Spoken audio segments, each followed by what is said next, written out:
እንጂ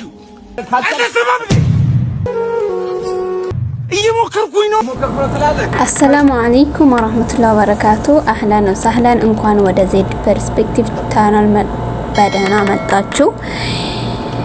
እንግዲህ ሰብስክራይብ ያላደረጋችሁ ሰብስክራይብ በማድረግ ቤተሰብ ሁኑ። ከዛሬ ጀምሮ እንግዲህ አሁን ወደ ቪዲዮ እንሄዳለን። ሌትስ ጎ። ሄሎ ማን ቤት ኪራይ ባለቤት አልነገረችም? ቤት ኪራይ አንድ ወር ሳትከፍል ሁለተኛውን መጥቶባል። እየሞከርኩኝ ነው ትላለህ እንዴ? እየሞከርኩኝ ነው። ያንተን ቤት ኪራይ ልከፍል እየሞከርኩኝ ነው። የልጆች ትምህርት ቤት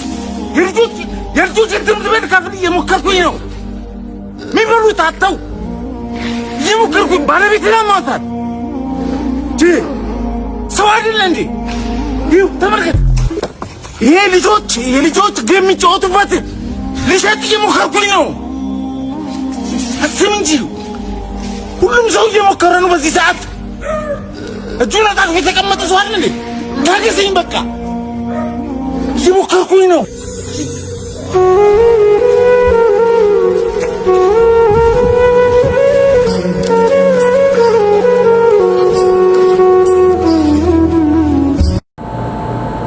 ውዶችዬ እንግዲህ ቪዲዮ ይሄንን ነበር የሚመስለው። በጣም መነጋገሪያ የሆነ ቪዲዮ ነው። ወንድማችን ያሲን ካሁን በፊትም በጣም ብዙ አሪፍ የሆኑ የቪዲዮችን የኮሜዲ ቪዲዮችን ይሰራ ነበረ። ግን ደግሞ ይሄ በጣም ቫይራልና በጣም ተወዳጅ የሆነለት ቪዲዮ ነው። በጣም ይሞክራል፣ በጣም ይሰራል።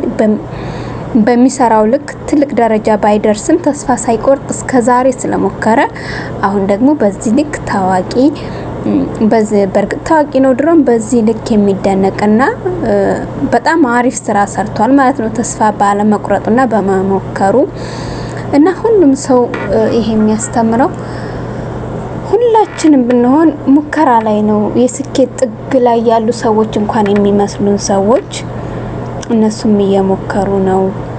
ብቻ ሁሉም ሰው ሙከራ ላይ ነው እና አንቺ ብቻ አይደለሽም እየሞከርሽ ያለሽው፣ ሁሉም ሰው ነው። እኛም እንሞክር ለማለት ነው። እስኪ እናንተ ደግሞ ቪዲዮን አይታችሁ ምን ተሰማችሁ? ምን ተማራችሁበት? በቀጣይ ቪዲዮስ ምን ልስራላችሁ? ሀሳብ አስተያየታችሁን ኮሜንት ላይ አስቀምጡልኝ። እስከዚያው ድረስ መልካም ቆይታ። ባይ ባይ።